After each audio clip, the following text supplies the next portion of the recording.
Le parfum Terre de France, 100% des bénéfices au service de notre pays, présente... Ici Sud Radio. Les Français parlent au français. Je n'aime pas la blanquette de veau. Je n'aime pas la blanquette de veau. Sud Radio Berkov dans tous ses états. Ah, ce passe sanitaire, ce passe sanitaire.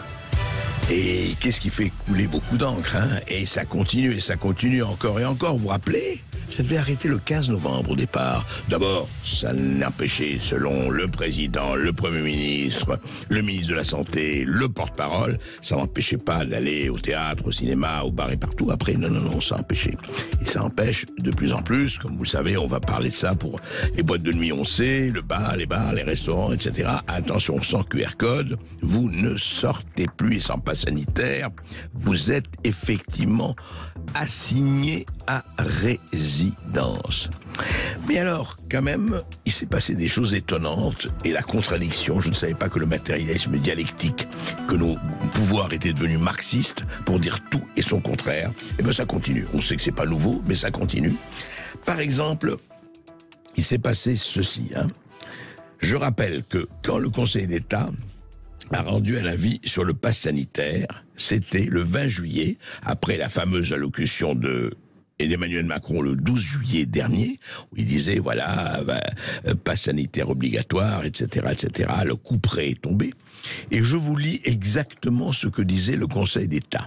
Le Conseil d'État souligne ainsi que l'application du pass sanitaire, c'est très important, l'auditeur de Sud Radio, écoutez bien, l'application du pass sanitaire à chacune des activités pour lesquelles il est envisagé de l'appliquer doit être justifiée par l'intérêt spécifique de la mesure pour limiter la propagation de l'épidémie au vu des critères mentionnés précédemment et non par un objectif qui consistera à inciter les personnes concernées à se faire vacciner.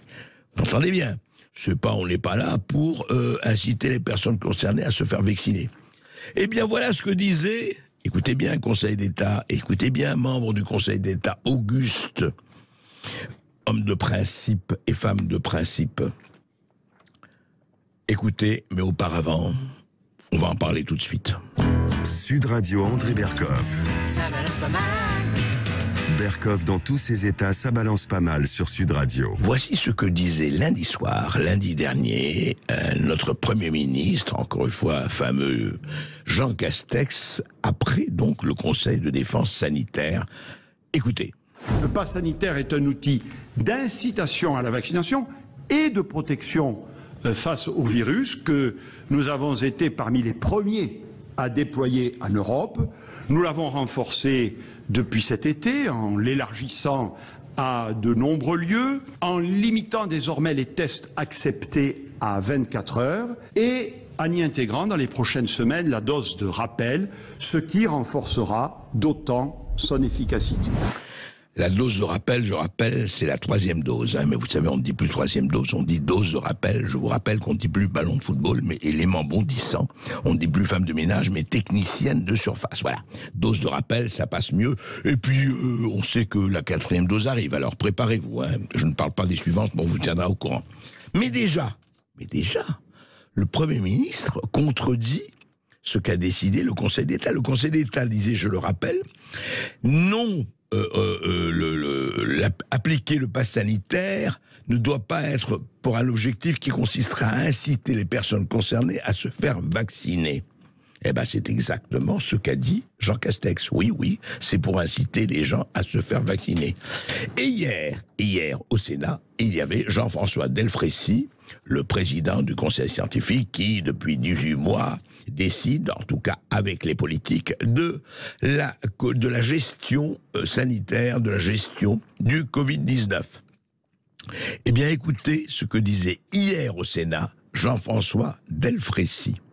Est-ce que le pass protège réellement ? Vous avez donné la réponse. La réponse est non. Il y a des limites, puisqu'on peut être vacciné et être porteur du virus. Donc il a ses limites. Est-ce que c'est le moment de changer le pass, etc. Probablement, c'est pas le moment de changer les règles. On est en pleine 5e vague. Il faut s'appuyer sur ce qui a été et dont on voit les limites. et puis on rediscutera de tout ça après. Voilà, dont on voit les limites. Allez, c'est la 5e vague, c'est pas le moment, on en discutera plus tard. Mais que dit Jean-François Delfrécy? Est-ce que le pass sanitaire empêche? Rien du tout. Non. Ce n'est pas effectivement. Donc, c'est un outil d'incitation à la vaccination, contrairement à ce que a décidé le Conseil d'État pour accepter le pass sanitaire. Et deuxièmement, le pass sanitaire ne protège de rien. Mais il faut le garder parce qu'on ne sait pas, la dose de rappel, la 5e vague, la 10e vague. C'est quand même intéressant. Est-ce que j'ai une question à poser aux membres du Conseil d'État? Est-ce que quelque part, en écoutant Jean Castex d'abord et Jean-François Delfrécy ensuite, est-ce qu'ils ne se sentiraient pas légèrement, subrepticement cocus? Non mais je pose la question et on aimerait bien qu'ils nous appellent à Sud Radio pour nous dire ce qu'ils en pensent et on serait ravis de les écouter.